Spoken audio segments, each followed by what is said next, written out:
Hallelujah. കർത്താവിൽ എൻ്റെ സഹോദരി സഹോദരങ്ങളെ, മഹത്വത്തിൻ സാന്നിധ്യം ഈ ശുശ്രൂഷയിലേക്ക് കടന്നു വന്നിരിക്കുന്ന എല്ലാ പ്രിയപ്പെട്ടവർക്കും വീണ്ടും വരുന്ന നമ്മുടെ കർത്താവായ യേശുക്രിസ്തുവിൻ്റെ കൃപയും സമാധാനവും ആശംസിക്കുകയാണ്. 31-ാം സങ്കീർത്തനം 24-ാം തിരുവചനം. കർത്താവിനായി കാത്തിരിക്കുന്നവരെ ധൈര്യം അവലംബിക്കുവിൻ. കർത്താവിനായി കാത്തിരിക്കുന്നവരെ ധൈര്യം അവലംബിക്കുവിൻ.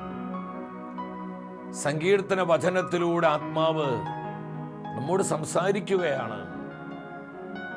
ആരെല്ലാം കർത്താവിനെ ആശ്രയിക്കുന്നുവോ, കർത്താവിൻ്റെ തിരുമുഖത്തേക്ക് നോക്കുന്നുവോ, അവിടത്തേക്കായി കാത്തിരിക്കുന്നുവോ, അവരെല്ലാവരും ധൈര്യം അവലംബിക്കുക. നമ്മുടെ ഹൃദയത്തെ അസ്വസ്ഥപ്പെടുത്തുന്ന, നമ്മെ പ്രയാസത്തിലേക്ക് നയിക്കുന്ന, ഭയചകിതരാക്കി മാറ്റുന്ന ഒത്തിരിയേറെ പ്രശ്നങ്ങൾ നമ്മുടെ മുൻപിലുണ്ട്. എൻ്റെ സഹോദര സഹോദരി, ഭയവും അസ്വസ്ഥതകളും കലുഷിതമായ നമ്മുടെ മനസ്സിൻ്റെ എല്ലാ നൊമ്പരങ്ങളെയും കർത്താവിൻ്റെ കരങ്ങളിലേക്ക് ഏൽപ്പിച്ചു കൊടുക്കുക. നമ്മൾ കർത്താവിനായി കാത്തിരിക്കുന്നവരാണ്, അവിടുത്തെ വാഗ്ദാനങ്ങളിൽ വിശ്വസിക്കുന്നവരാണ്. ധൈര്യത്തോടെ, കൃപയോടെ, ആത്മാവിൽ ഉണർന്ന് നമ്മുടെ ജീവിതത്തെ, നമ്മുടെ വിശ്വാസ യാത്രയെ മുന്നോട്ട് കൊണ്ടുപോകുവാൻ നമുക്ക് കഴിയണം. ഇന്നത്തെ എല്ലാ ശുശ്രൂഷകളെയും ആത്മാവിന്റെ കരങ്ങളിലേക്ക് ഏൽപ്പിച്ചു കൊടുക്കാം. പരിശുദ്ധാത്മാവ് നമ്മളെ നിയന്ത്രിക്കട്ടെ, ആത്മാവ് നമ്മളെ നയിക്കട്ടെ, ആത്മാവിന്റെ സാന്നിധ്യം നമ്മളെ ശുദ്ധീകരിക്കട്ടെ. ആത്മാവിന്റെ അത്ഭുതകരമായ ശക്തി നമ്മുടെ ഭവനങ്ങളിലേക്ക് ഇറങ്ങട്ടെ, നമ്മുടെ കുടുംബങ്ങളെ ഉണർത്തട്ടെ, നമ്മുടെ ബന്ധങ്ങളെ കഴുകട്ടെ. പരിശുദ്ധാത്മാവേ, holy spirit, holy spirit, holy spirit, ഉറവായും പരിശുദ്ധാത്മാവിൽ ആശ്രയിച്ചുകൊണ്ട് വലതുകരം സ്വർഗത്തിലേക്ക് ഉയർത്തി നമ്മൾ ഒന്നിച്ചു പ്രാർത്ഥിക്കുന്നു. കർത്താവായ ദൈവമേ, കർത്താവായ ദൈവമേ, പരിശുദ്ധാത്മാവിനെ വർഷിക്കണമേ, പരിശുദ്ധാത്മാവിനെ വർഷിക്കണമേ. ധൈര്യം അവലംബിക്കുവാൻ, ധൈര്യപൂർവ്വം അവലംബിക്കുവാൻ, പ്രതിസന്ധികളിൽ, പ്രതിസന്ധികളിൽ, വേദനകളിൽ, വേദനകളിൽ, ഞെരുക്കങ്ങളിൽ, ഞെരുക്കങ്ങളിൽ ധീരതയോടെ, ധീരതയോടെ, ദൈവകൃപയോടെ, ദൈവകൃപയോടെ അതിനെല്ലാം അതിജീവിക്കുവാൻ, അതിനെല്ലാം അതിജീവിക്കുവാൻ ആത്മാവേ സഹായിക്കണമേ, ആത്മാവേ സഹായിക്കണമേ, കൃപ തരണമേ, കൃപ തരണമേ, ആത്മാവേ വരണമേ, ആത്മാവേ വരണമേ, ഞങ്ങളെ ശക്തീകരിക്കണമേ, ശക്തീകരിക്കണമേ, ഞങ്ങളുടെ വിശ്വാസം വർദ്ധിപ്പിക്കണമേ, വിശ്വാസം വർദ്ധിപ്പിക്കണമേ, വിശ്വാസം വർദ്ധിപ്പിക്കണമേ. വിശ്വാസം വർദ്ധിപ്പിക്കണമേ. Hallelujah, hallelujah, hallelujah. ഹല്ലേലൂയ. നമ്മൾ കരങ്ങളടിച്ച് ആത്മാവിൽ നിറഞ്ഞ് പാടി പ്രാർത്ഥിക്കുകയാണ്. കർത്താവിനായി കാത്തിരിക്കുന്നവരെ ധൈര്യം അവലംബിക്കുക. ദുഃഖങ്ങളും വേദനകളും നൊമ്പരങ്ങളും പ്രതിസന്ധികളെല്ലാം കർത്താവിനായി ഏൽപ്പിച്ചു കൊടുത്ത് അവിടുത്തെ ജീവനുള്ള വാഗ്ദാനങ്ങളിൽ വിശ്വസിച്ചുകൊണ്ട് നമ്മൾ ഒന്നിച്ചു പാടി പ്രാർത്ഥിക്കുന്നു. ആമേൻ, ആമേൻ. എനിക്കായി കരുതുന്നവൻ, ഭാരങ്ങൾ വഹിക്കുന്നവൻ, എനിക്കായി കരുതുന്നവൻ, ആമേൻ, ആമേൻ. ഭാരങ്ങൾ വഹിക്കുന്നവൻ, എന്നെ കൈവിടാത്തവൻ, യേശുവിൻ കൂടെയുണ്ട്. ഈശോ, കൃപ തരണമേ, അഭിഷേകം പകരണമേ. യേശുവിൻ കൂടെയുണ്ട്. പരീക്ഷ എന്റെ ദൈവം അനുവദിച്ചാൽ പരിഹാരം എനിക്കായി കരുതിയിട്ടുണ്ട്. പരീക്ഷ എന്റെ ദൈവം അനുവദിച്ചാൽ പരിഹാരം എനിക്കായി കരുതിയിട്ടുണ്ട്. എന്തിനെന്ന് ചോദിക്കില്ല ഞാൻ, എന്റെ നന്മയ്ക്കാണെന്നറിയുന്നു ഞാൻ. ഈശോയേ, കൃപ തരണമേ, കൃപ തരണമേ. anointing, anointing. എന്നറിയുന്നു ഞാൻ.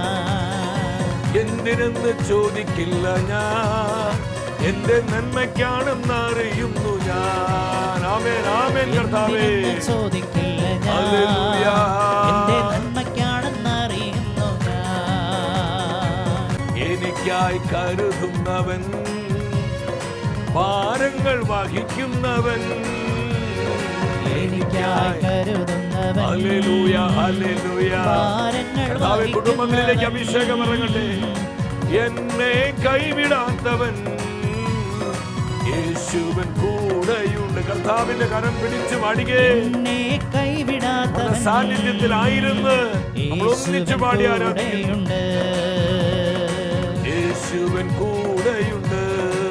ജീസസ്, കർത്താവേ, കൃപ തരണമേ, അഭിഷേകം പകരണമേ, സാന്നിധ്യം പകരണമേ, ശക്തി അയക്കണമേ.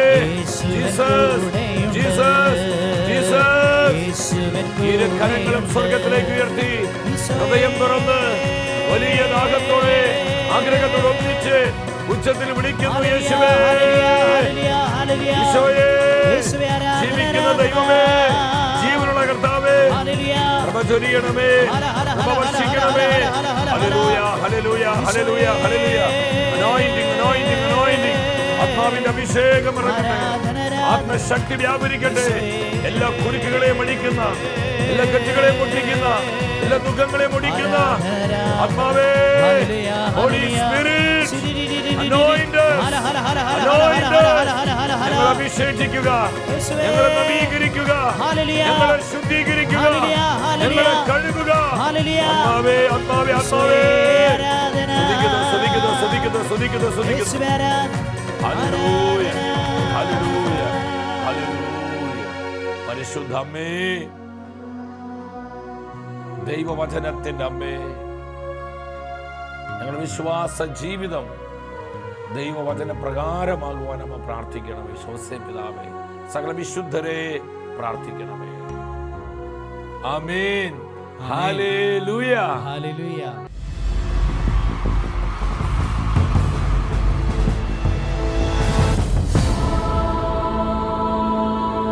നിൻ വചനം ധ്യാനിക്കുമ്പോൾ പ്രിയ ദൈവമക്കളെ, നമ്മുടെ ജീവിതത്തെ ശക്തീകരിക്കുന്ന കർത്താവിൻ്റെ വചനത്തിൻ്റെ മുൻപിൽ പ്രാർത്ഥനാപൂർവമായിരിക്കാം. എന്തുമാത്രം നന്മകളാണ് ദിനംതോറും നമ്മുടെ മേൽ കർത്താവ് ചൊരിയുന്നത്. നന്ദിയോടെ, ഒത്തിരിയേറെ സ്നേഹത്തോടെ ദൈവസന്നിധിയിൽ നമുക്കായിരിക്കാം. ഇന്നത്തെ വചന ശുശ്രൂഷയിലൂടെ പരിശുദ്ധാത്മാവ് തൻ്റെ വചനത്തിൽ നിന്ന് നമുക്ക് നൽകുന്ന ആലോചന, വിശ്വാസ ജീവിതത്തിൽ പരിശോധനകളുണ്ട്. വിശ്വാസ ജീവിതത്തിൽ പരിശോധനകളുണ്ട്. ഈ ലോകത്തിൽ നമ്മുടെ ജീവിതം ഒരു യാത്രയിലാണ്. ഫെയ്ത്ത് ജേണി, വിശ്വാസ യാത്രയിലാണ് നമ്മൾ ഓരോരുത്തരും. സ്വർഗത്തെ ലക്ഷ്യമാക്കി സ്വർഗോന്മുഖമായ യാത്രയിലാണ് നമ്മളായിരിക്കുന്നത്. ഈ വിശ്വാസ യാത്രയിൽ പല വിധത്തിലുള്ള പ്രതിസന്ധികളുടെ, കഷ്ടതകളുടെ, ഞെരുക്കങ്ങളുടെ, കൊടിയ ദുരിതങ്ങളുടെയും സഹനത്തിൻ്റെയും പരാജയങ്ങളുടെയും നൊമ്പരങ്ങളുടെ എല്ലാം വ്യത്യസ്തങ്ങളായ കൊടുങ്കാറ്റുകൾ നമ്മുടെ മേൽ ആഞ്ഞടിക്കുന്നുണ്ട്. എന്തെല്ലാം പ്രതിസന്ധികൾ നമ്മുടെ ജീവിതത്തിലുണ്ടെങ്കിലും നമ്മെ വിളിച്ചിരിക്കുന്ന കർത്താവിലാണ് നമ്മൾ ആശ്രയം വയ്ക്കുന്നതെങ്കിൽ നമ്മളാരും നഷ്ടപ്പെട്ടു പോകുവാൻ, നശിച്ചു പോകുവാൻ സർവശക്തനായ ദൈവം അനുവദിക്കുകയില്ല. നമ്മുടെ ക്രിസ്തീയ വിശ്വാസത്തിൽ പരിശോധനകളുണ്ട്. അപ്പോസ്തലനായ പൗലോസ് സഭയെ പഠിപ്പിക്കുന്നു. കൊരിന്തോസ് സഭയ്ക്ക് എഴുതിയ 2-ാമത്തെ ലേഖനം 13-ാം അധ്യായം 5-ാം തിരുവചനം. നിങ്ങൾ നിങ്ങളുടെ വിശ്വാസത്തിൽ നിലനിൽക്കുന്നുണ്ടോ എന്ന് പരിശോധിക്കുവിൻ. നിങ്ങളെ തന്നെ പരീക്ഷിച്ചറിയുവിൻ. കർത്താവിൻ്റെ ആത്മാവ് ഈ വചനത്തിലൂടെ എന്താണ് നമ്മോട് സംസാരിക്കുന്നത്? നിങ്ങൾ നിങ്ങളുടെ വിശ്വാസത്തിൽ നിലനിൽക്കുന്നുണ്ടോ എന്ന് പരിശോധിക്കുവിൻ. നാം നിരന്തരം നമ്മെ പരിശോധിക്കണം. വിശ്വാസത്തിൽ നമ്മൾ വളരുന്നുണ്ടോ? വിശ്വാസ ജീവിതത്തിൽ നമ്മൾ മുന്നേറുന്നുണ്ടോ? നമ്മുടെ വിശ്വാസം വളരുന്ന വിശ്വാസമാണോ? വിശ്വാസ ജീവിതത്തിൽ നമ്മൾ നിസ്സംഗതയും നിഷ്ക്രിയത്വമുള്ളവരാണോ? നമ്മുടെ വിശ്വാസം ഇന്ന് ക്ഷയിക്കുന്നുണ്ടോ? നമ്മുടെ വിശ്വാസം ഇന്ന് മങ്ങിപ്പോകുന്നുണ്ടോ? നാം നമ്മോട് തന്നെ പല പ്രാവശ്യവും ആവർത്തിച്ച് ചോദിക്കേണ്ട കാര്യമാണിത്. പരിശുദ്ധ വചനം നമ്മെ പഠിപ്പിക്കുന്നു, നിങ്ങൾ നിങ്ങളുടെ വിശ്വാസത്തിൽ നിലനിൽക്കുന്നുണ്ടോ എന്ന് പരിശോധിക്കുവിൻ. എൻ്റെ സഹോദരങ്ങളെ, ഇത് പരിശോധനയ്ക്കുള്ളൊരു സമയമാണ്. വിവിധങ്ങളായ ടെസ്റ്റുകൾ നമ്മൾ പലപ്പോഴും ചെയ്യാറ്. ബ്ലഡ് ടെസ്റ്റ്, അല്ലെങ്കിൽ നമ്മൾ എക്സ്റേ എടുക്കുന്നു, നമ്മൾ സ്കാൻ ചെയ്യുന്നു, എക്കോ ടെസ്റ്റ് നടത്തുന്നു, TMT ടെസ്റ്റ് നടത്തുന്നു. ഇത് വേണ്ട പല ടെസ്റ്റുകൾ. നമ്മുടെ ശരീരത്തിൽ എന്തെങ്കിലും രോഗബാധിതമായ അവസ്ഥകളുണ്ടോ? നമ്മുടെ ശരീരത്തിൻ്റെ ആരോഗ്യസ്ഥിതി അറിയാൻ വേണ്ടി നമ്മൾ പലവിധ ടെസ്റ്റുകൾക്ക് പലപ്പോഴും വിധേയരാകാറുണ്ട്. എൻ്റെ സഹോദരങ്ങളെ, അത് വളരെ ആവശ്യമാണ് നമ്മുടെ ശരീരം ആരോഗ്യത്തിലായിരിക്കുവാൻ. എന്നാൽ കർത്താവിൻ്റെ വചനം പഠിപ്പിക്കുകയാണ്, ഇതിനേക്കാൾ ഉപരിയായി നമ്മുടെ വിശ്വാസത്തെ നമ്മൾ ടെസ്റ്റ് ചെയ്തുകൊണ്ടിരിക്കണം, പരിശോധിച്ചു കൊണ്ടിരിക്കണം. നിങ്ങൾ വിശ്വാസത്തിൽ നിലനിൽക്കുന്നുണ്ടോ എന്ന് നിങ്ങളെ തന്നെ പരിശോധിക്കുവിൻ. പത്രോസിലെഴുതിയ 1-ാമത്തെ ലേഖനം 1-ാം അധ്യായം 7-ാം വചനത്തിൽ ക്രിസ്തീയ വിശ്വാസം അത് പരിശോധനകളെ അതിജീവിക്കുന്ന വിശ്വാസമാണെന്ന് സഭയുടെ ആദ്യത്തെ മാർപ്പാപ്പയായ പത്രോസ്ലീഹ തിരുസഭയെ പഠിപ്പിക്കുകയാണ്. അഗ്നിശോധനയെ അതിജീവിക്കുന്ന നശ്വരമായ സ്വർണത്തേക്കാൾ വിലയേറിയതായിരിക്കും പരിശോധനകളെ അതിജീവിക്കുന്ന നിങ്ങളുടെ വിശ്വാസം. ശ്രദ്ധിക്കണമേ, അഗ്നിശോധനയെ അതിജീവിക്കുന്ന നശ്വരമായ സ്വർണത്തേക്കാൾ എത്രയോ വിലപ്പെട്ടതാണ്, വിലയേറിയതാണ് പരീക്ഷകളെ, പ്രതിസന്ധികളെ, പരിശോധനകളെ അതിജീവിക്കുന്ന നമ്മുടെ പവിത്രമായ വിശ്വാസം. ഈ വിശ്വാസത്തിലാണ് നിത്യതയിൽ നമുക്ക് പ്രതിഫലം ലഭിക്കുന്നത്. ഭൗതികമായ കാര്യസാധ്യതയ്ക്ക് വേണ്ടിയുള്ള വിശ്വാസത്തിന് അതിന് വലിയ പ്രതിഫലമൊന്നുമില്ല പ്രിയപ്പെട്ടവരെ. നമ്മുടെ അനുദിന ജീവിതത്തിൽ ഉണ്ടാകുന്ന സഹനങ്ങളിൽ, വേദനകളിൽ, പ്രതിസന്ധികളിൽ, കഷ്ടതകളിൽ, നൊമ്പരങ്ങളിൽ, ഞെരുക്കങ്ങളിൽ കർത്താവിനെ ആശ്രയിച്ചുകൊണ്ട്, അവിടുത്തെ വാഗ്ദാനങ്ങളിൽ വിശ്വസിച്ചുകൊണ്ട്, ദൈവകൃപയിൽ നിറഞ്ഞ് നാം നേരിടുന്ന ഈ പ്രതിസന്ധികളെ, പരിശോധനകളെ അതിജീവിക്കുമ്പോഴാണ് നമ്മുടെ വിശ്വാസം യഥാർത്ഥത്തിൽ ക്രിസ്തീയ വിശ്വാസമായി മാറുന്നത്. അതാണ് പത്രോസിലെ സഭയെ പഠിപ്പിക്കുന്നത്. നമ്മൾ പലരും ചിന്തിക്കുന്നുണ്ട്, പ്രാർത്ഥിച്ചിട്ടും ദൈവവചനം ധ്യാനിച്ച് വചനം ഭക്ഷിച്ചിട്ടും പരിശുദ്ധ കുദാശകളിൽ പങ്കെടുത്ത് കർത്താവിൻ്റെ രക്തശരീരങ്ങൾ അനുഭവിച്ചിട്ടും സാധിക്കുന്ന പോലൊക്കെ വിശുദ്ധിയോടെ ജീവിച്ചിട്ടും എന്തുകൊണ്ടാണ് ഈ പ്രതിസന്ധികളും പ്രശ്നങ്ങളും ഞങ്ങൾ വിട്ടുപിരിയാതെ നിൽക്കുന്നത്? എത്രയോ കുടുംബങ്ങൾ ഇന്ന് കണ്ണുനീരിലാണ്. എന്തുമാത്രം ജീവിതങ്ങളിൽ വിവിധങ്ങളായ പ്രതിസന്ധികളെ കാറ്റടിച്ച് പലരും നിരാശിതരാണ്. എൻ്റെ സഹോദരി സഹോദരങ്ങളെ, തൻ്റെ വചനത്തിലൂടെ ആത്മാവ് നമ്മെ അറിയിക്കുകയാണ്, നമ്മുടെ ക്രിസ്തീയ വിശ്വാസത്തിൽ പ്രതിസന്ധികളുണ്ട്, സഹനങ്ങളുണ്ട്, ദുരിതങ്ങളുണ്ട്, കണ്ണുനീരിൻ്റെ അനുഭവങ്ങളുണ്ട്, നീറുന്ന ചുട്ടുപൊള്ളുന്ന പച്ചയായ അനുഭവങ്ങളുണ്ട്. എന്നാൽ അസ്വസ്ഥരാകേണ്ട. ഇതിനെയെല്ലാം നമ്മൾ വിശ്വസ്തയോടെ അതിജീവിക്കുമ്പോഴാണ് നമ്മുടെ വിശ്വാസത്തിന് യഥാർത്ഥത്തിൽ അർത്ഥമുണ്ടാകുന്നത്. വീണ്ടും പത്രോസ് എഴുതിയ 1-ാമത്തെ ലേഖനം 5-ാം അധ്യായം 11-12 വചനങ്ങളിൽ പറയുന്നുണ്ട്, നിങ്ങളെ പരിശോധിക്കാനായി അഗ്നിപരീക്ഷകൾ ഉണ്ടാകുമ്പോൾ അപ്രതീക്ഷിതമായി എന്തോ സംഭവിച്ചതെന്ന പോലെ നിങ്ങൾ സംഭ്രമിക്കേണ്ട. പത്രോസ് പറയും, അതൊക്കെ സ്വാഭാവികമാണ്. പലപ്പോഴും നമ്മൾ അസ്വസ്ഥരാകുന്നു, ഭയചകിതരാകുന്നു. എന്തുകൊണ്ട് ഇങ്ങനെ സംഭവിച്ചു? എന്തുകൊണ്ട് ഈ തകർച്ചയുണ്ടായി? എന്തുകൊണ്ട് പരാജയപ്പെട്ടു? എന്തുകൊണ്ട് ഈ പ്രതിസന്ധി സംഭവിച്ചു? ഞങ്ങളുടെ ജീവിതം ദുരിതത്തിലായല്ലോ, കഷ്ടതയിലായല്ലോ, കണ്ണുനീരിലായല്ലോ എന്ന് പരിതപിക്കുന്ന എത്രയോ ജീവിതങ്ങൾ ഞാനും നിങ്ങളും ഉണ്ട് ആ കൂട്ടത്തിൽ. എന്നാൽ കർത്താവിൻ്റെ പരിശുദ്ധ വചനം എന്താ പറയുന്നത്? നിങ്ങൾ സംഭ്രമിക്കേണ്ട. നിങ്ങളെ പരിശോധിക്കാൻ അഗ്നിപരീക്ഷകൾ ഉണ്ടാകുമ്പോൾ നിങ്ങൾ എന്തിനാണ് അസ്വസ്ഥരാകുന്നത്?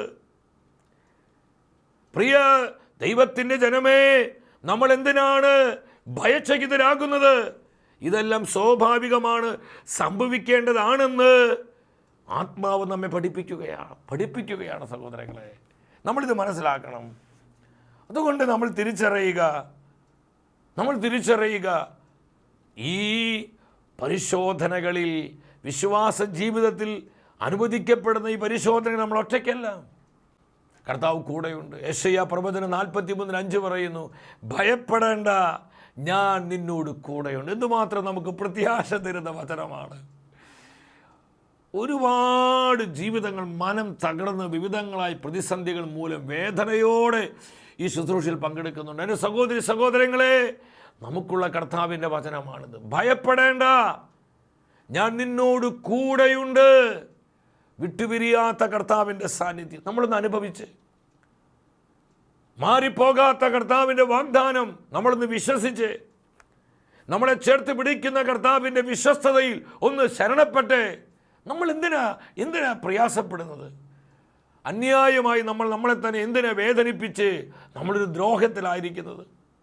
സഹോദരങ്ങളെ, കർത്താവ് വിട്ടുപിരിയാത്ത അവിടുത്തെ സാന്നിധ്യം നമ്മോടൊപ്പമുണ്ട്. അതുകൊണ്ട് തന്നെ പത്രോസിൽ വീണ്ടും താൻ എഴുതിയ 2-ാമത്തെ ലേഖനം 2-ാം അധ്യായം 9-ാം വചനത്തിൽ പറയുന്നത്, ദൈവഭയമുള്ളവരെ ശ്രദ്ധിക്കണമേ, ദൈവഭയമുള്ളവരെ പരീക്ഷകളിൽ നിന്ന്, പരിശോധനകളിൽ നിന്ന് എങ്ങനെ രക്ഷിക്കണമെന്ന് കർത്താവിനറിയാം. അവരെ രക്ഷപ്പെടുത്തുവാൻ, നമ്മൾ അനുഭവിക്കുന്ന പരിശോധനകളിൽ നിന്ന്, കൊടിയ സഹനങ്ങളിൽ നിന്ന് നമ്മെ പുറത്തു കൊണ്ടുവരുവാൻ, നമ്മെ എംപവർ ചെയ്യുവാൻ കർത്താവിൻ്റെ കരങ്ങൾക്ക് ഇന്നും ശക്തിയുണ്ട്. ആ കരങ്ങൾ കുറുകിപ്പോയിട്ടില്ല. ദൈവഭയമുള്ളവരെ പരീക്ഷകളിൽ നിന്ന് എങ്ങനെ രക്ഷിക്കണമെന്ന് കർത്താവ് അറിയുന്നു. ഹല്ലേലൂയ! നമുക്ക് ഒരുപാട് ആശ്വാസം തരുന്ന വചനമാണ് സഹോദരങ്ങളെ. അസ്വസ്ഥരാകരുത്. എൻ്റെ ഹൃദയത്തിൽ വല്ല ഒരു ഭാരം കർത്താവ് തരികയാണ്. ഒരുപാട് കുടുംബങ്ങൾ ഇന്ന് അസ്വസ്ഥതയിലാണ്, കണ്ണുനീരിലാണ്. എൻ്റെ സഹോദരി, നിനക്കുള്ള കർത്താവിൻ്റെ ആലോചനയാണിത്. നീ അനുഭവിക്കുന്ന പ്രതിസന്ധിക്കുള്ള ആത്മാവിൻ്റെ ദൂതാണിത്. എന്തുകൊണ്ട് ഇങ്ങനെയൊക്കെ സംഭവിക്കുന്നു? ഉത്തരം കിട്ടാത്ത ചില ചോദ്യങ്ങളുമായി അലയുന്ന നിന്റെ ജീവിതത്തോട് ആത്മാവ് ഇടപെടുകയാണ്. നീ അസ്വസ്ഥമാകേണ്ട. വിശ്വാസ ജീവിതത്തിൽ പരിശോധനകളുണ്ട്. എൻ്റെ സഹോദരങ്ങളെ, എന്തിനാ ഈ പരിശോധനകൾ പലപ്പോഴും കർത്താവ് അനുവദിക്കുന്നത്? നമ്മളെ നശിപ്പിക്കാനാണോ? നമ്മളെ നിരന്തരം പീഡിപ്പിക്കാനാണോ? നമ്മുടെ വേദനയിലും നമ്മുടെ നൊമ്പരത്തിലും അതെല്ലാം കണ്ട് സന്തോഷിക്കാനാണോ? അങ്ങനെ കർത്താവ് ഒരു സാഡിസ്റ്റ് അല്ല. അവൻ നമ്മോട് കരുണയും കരുതലുമുള്ള വിശ്വസ്തനായ ദൈവമാണ്. ഹെബ്രായ പുസ്തകം 6:1 പറയുന്നുണ്ട്, നമുക്ക് ക്രിസ്തുവിൻ്റെ വചനത്തിൻ്റെ പ്രഥമ പാഠങ്ങൾ പിന്നിട്ട് പക്വതയിലേക്ക് വളരാം.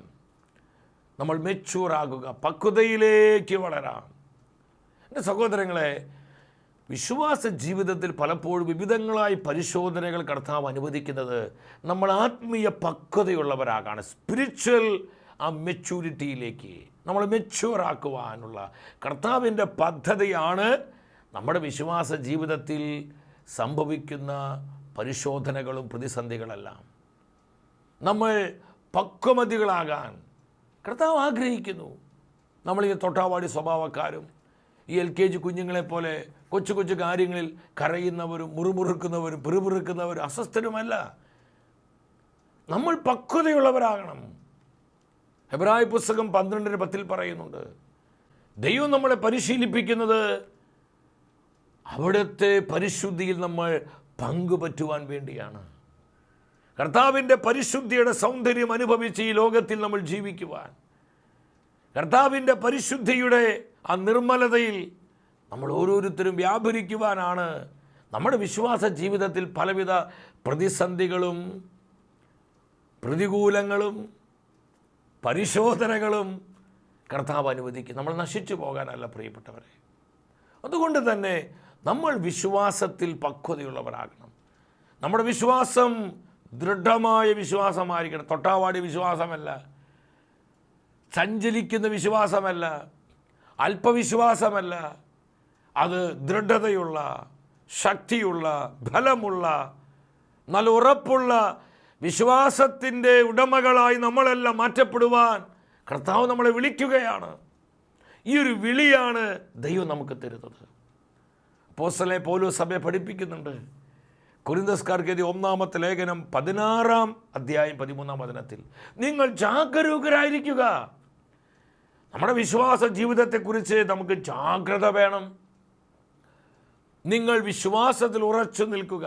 ശ്രദ്ധിക്കണമേ എൻ്റെ സഹോദരി സഹോദരങ്ങളെ, ശ്രദ്ധിച്ച്, നിങ്ങൾ വിശ്വാസത്തിൽ ഉറച്ചു നിൽക്കുക. പരിശോധനകളുണ്ട്, പ്രതിസന്ധികളുണ്ട്, ഞെരുക്കങ്ങളുണ്ട്, കൊടിയ സഹനങ്ങളുണ്ട്, വേദനകളുണ്ട്, നൊമ്പരങ്ങളുണ്ട്. പക്ഷെ നിങ്ങൾ പതറിപ്പോകരുത്, ചഞ്ചലപ്പെടരുത്. പരിശുദ്ധ വചനം പറയുന്നു, നിങ്ങൾ വിശ്വാസത്തിൽ ഉറച്ചു നിൽക്കുക. വിശ്വാസത്തിൽ ഉറപ്പോടെ നിൽക്കുക. സഹോദരങ്ങളെ, എത്ര ശക്തമായ ആത്മാവിൻ്റെ ആലോചനയാണിത്. ഹൃദയം നൊന്ത് നീറിയിരിക്കുന്ന ഒരുപാട് സഹോദരങ്ങൾ ശ്രദ്ധിക്കണമേ. ഈ സമയം നിന്റെ ജീവിതത്തിലേക്ക് ആത്മശക്തി ഇറങ്ങുകയാണ്. നിന്നെ പ്രയാസപ്പെടുത്തുന്ന, നിന്നെ ഭാരപ്പെടുത്തുന്ന പ്രതിസന്ധികളിലേക്ക് ദൈവശക്തി വ്യാപരിക്കുകയാണ്. റിലീസ് ലോർഡ്, അനോയിന്റ് ലോർഡ്, റൂഹ റൂഹ റൂഹ. Hallelujah hallelujah hallelujah. Mighty mighty mighty power. ദൈവശക്തി വെളിപ്പെടട്ടെ, ദൈവശക്തി വ്യാപരിക്കട്ടെ. കർത്താവെ സ്തുതിക്കുന്നു സ്തുതിക്കുന്നു സ്തുതിക്കുന്നു സ്തുതിക്കുന്നു സ്തുതിക്കുന്നു സ്തുതിക്കുന്നു. വിശ്വാസത്തിൽ ഉറച്ചു നിൽക്കുക. വീണ്ടും പൗലോസ് ലീഗ കൊളോസ്യർക്കാർക്ക് എഴുതിയ ലേഖനം 2-ാം അധ്യായം 7-ാം വചനത്തിൽ പറയുന്നു, ക്രിസ്തുവിൽ വേരുറപ്പിക്കപ്പെട്ടും അവനിൽ പണിതുയർത്തപ്പെട്ടും വിശ്വാസത്തിൽ ദൃഢത പ്രാപിച്ചും അനർഗളമായ കൃതജ്ഞതാ പ്രകാശനത്തിൽ മുഴുകുക. വിശ്വാസത്തിൽ ദൃഢത പ്രാപിച്ചും. ശ്രദ്ധിച്ചേ. വിശ്വാസ ജീവിതത്തിൽ പരിശോധനകൾ എന്തിനു വേണ്ടിയാ? വിശ്വാസത്തിൽ ദൃഢത പ്രാപിക്കുവാൻ. രണ്ടാമതായി വിശ്വാസത്തിൽ പക്വമതികളാകുവാൻ, വിശ്വാസത്തിൽ ഉറച്ചു നിൽക്കുവാൻ, വിശ്വാസം ദിനം പ്രതി വളരുവാൻ, വളർന്നുകൊണ്ടിരിക്കുന്ന വിശ്വാസത്തിന് ഉടമകളായി നമ്മളെല്ലാം മാറ്റപ്പെടുവാൻ, തള്ളക്കഴുകനെ പോലെ കർത്താവിൻ്റെ കരുതലും കാവലുമായി നമ്മുടെ ജീവിതത്തിൽ പല പ്രതിസന്ധികളും പരിശോധനകളും അവിടുന്ന് അനുവദിക്കുന്നു. സഹോദരങ്ങളെ, ഈ വിശ്വസ്തത നമ്മൾ തിരിച്ചറിയണം. ഈ ഒരു വെളിപാട് നമ്മുടെ ഹൃദയത്തിൽ പ്രകാശിതമായ നമ്മുടെ പല നൊമ്പരങ്ങളും പിറുപിറുപ്പുകളും അസ്വസ്ഥതകളും അസംതൃപ്തികളും വേദനകളും എല്ലാം വിട്ടുപോകും. ആത്മാവിൻ്റെ സ്വാതന്ത്ര്യം, ആത്മാവിൻ്റെ നിറവ്, ആത്മാവിൻ്റെ കൃപ അനുഭവിക്കുവാൻ കർത്താവ് നമുക്കിടവരുത്തും. ഈ തിരിച്ചറിവോടെ വിശ്വാസ ജീവിതത്തിൽ സംഭവിക്കുന്ന പരിശോധനകളെ അതിജീവിച്ച് സത്യവിശ്വാസത്തിൻ്റെ ഉടമകളായി നമുക്കെല്ലാം രൂപപ്പെടാം. അതിനായി കർത്താവ് നമ്മെ സഹായിക്കട്ടെ. അവിടുത്തെ ആത്മാവിനാൽ നമ്മെ അഭിഷേകം ചെയ്യട്ടെ. വ്യക്തിപരമായി നമ്മുടെ നിയോഗങ്ങളെയും നമ്മുടെ കുടുംബത്തിൻ്റെ സകല ആവശ്യങ്ങളെയും നമ്മെ ഓരോരുത്തരെയും നമ്മുടെ കർത്താവ് സമൃദ്ധമായി അനുഗ്രഹിക്കട്ടെ. മഹത്വമേ മഹത്വമേ മഹത്വത്തിൻ രാജാവേ, മഹത്വത്തിൻ സാന്നിധ്യം. മഹത്വമേ മഹത്വമേ മഹത്വത്തിൻ കർത്താവേ, മഹത്വത്തിൻ സാന്നിധ്യം. മഹത്വമേ മഹത്വമേ മഹത്വത്തിൻ രാജാവേ, മഹത്വത്തിൻ സാന്നിധ്യം. മഹത്വമേ മഹത്വമേ മഹത്വത്തിൻ